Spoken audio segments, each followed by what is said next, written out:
You are invited to join us on this exciting television program, the Dream Big series. My name is Jessina Bulu and I am your presenter for this week's edition. The Dream Big series is basically a conversation between us children and adult achievers. We talk to them about how hard they have worked and their contribution to the world we live in.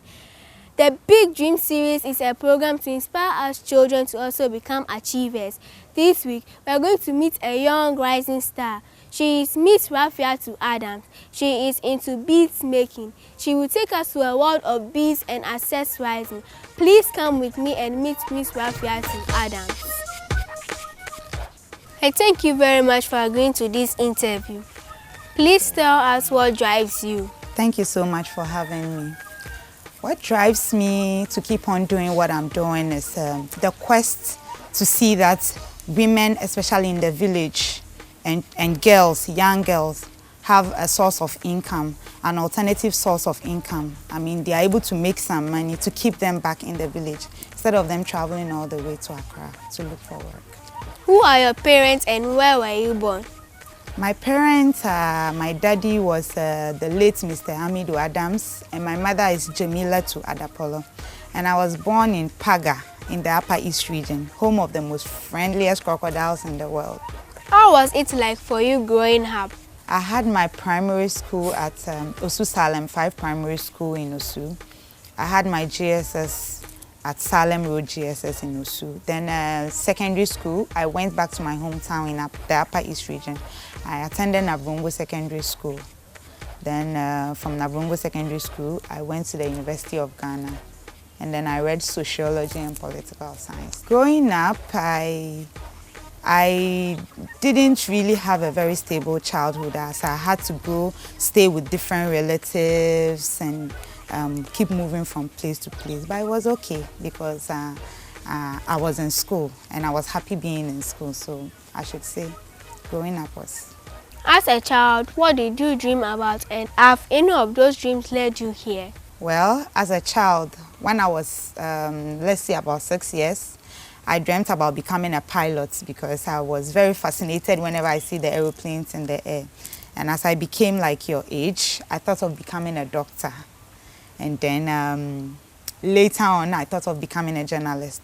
But growing up, I think the journalism was what I saw myself becoming. So because I loved reading. And after school, going to the university, I did a reading course, and what I'm doing now and what I dreamed about being when I grew up as a child is quite different, right? But with regards to me wanting to be a journalist, it's still something I might do in future. Yeah, so I might say some change along the way, but not all of it. What are the challenges of making beads to sell and how do you deal with them? As for the challenges, there are many of making and selling beads in Ghana, the beading industry. But the first and foremost one I want to talk about is cheap imports of foreign beads from China and outside the country. They bring in these beads and sell them at very, very cheap prices. Sometimes they take some of our local beads, go copy the designs and then bring them back very cheaply. So it makes the prices quite low because the China beads are not of very high quality like the unique ones we have here.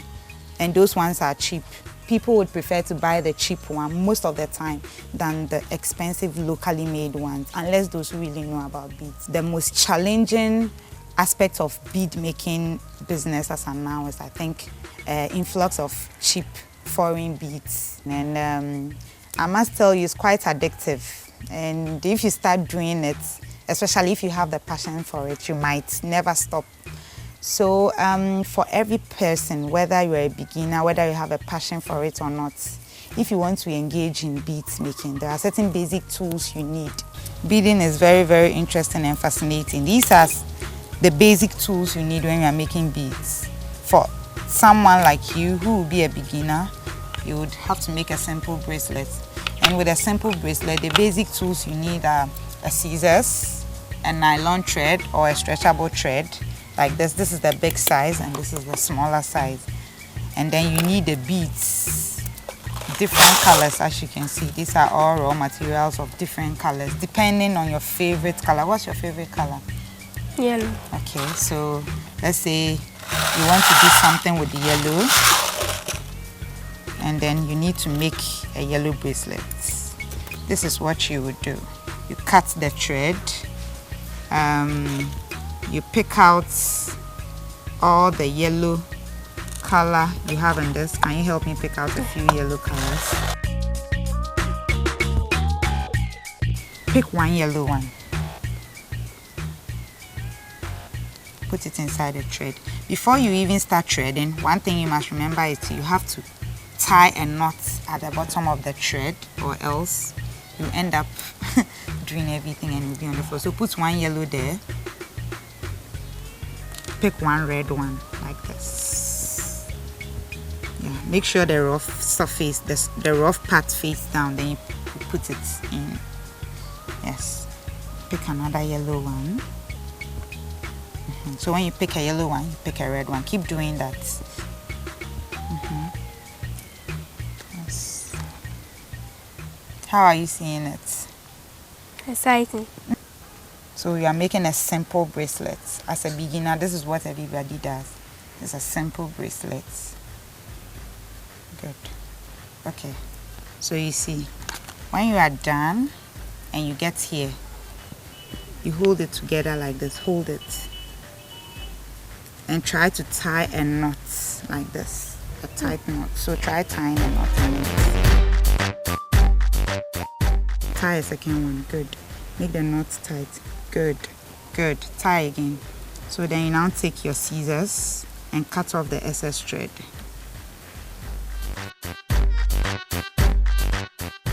Come to nothing. Good. So then you slip it on your hand.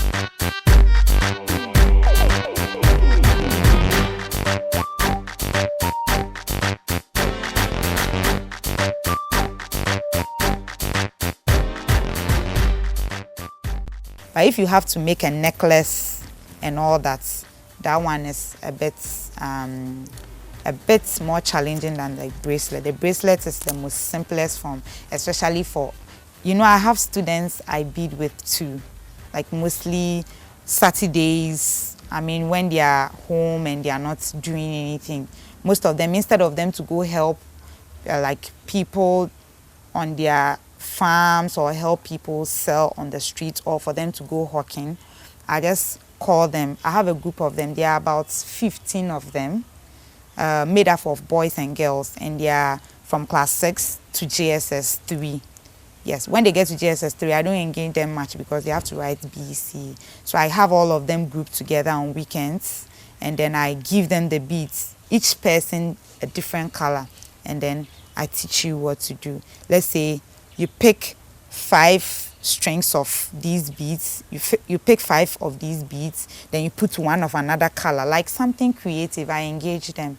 Then based on what they do before they go home, I mean, I try to get them something. And it's something they love doing, especially young people like you. It's very engaging, especially at the end of the day, fixing something so nice and colorful and finishing and seeing the end results. Like they enjoy doing it so much, and they can be on and on and on and on doing it till I tell them, hey, it's okay, you have to go home, or you have to go do your homework, or you have to do something.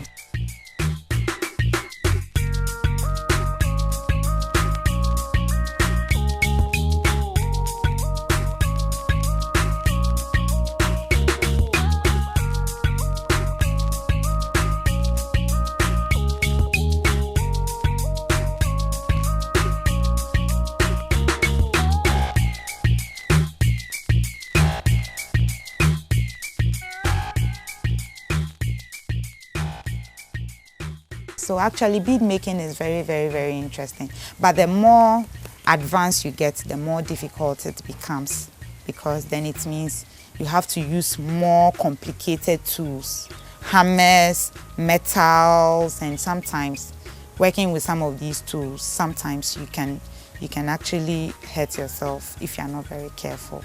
And you need to even wear spectacles. They have special spectacles they make for beads, because sometimes when you're cutting a wire, it can just jump like the other time. One jumped like that, yes. So actually bead making is very interesting. Yes. How and where do you find inspiration?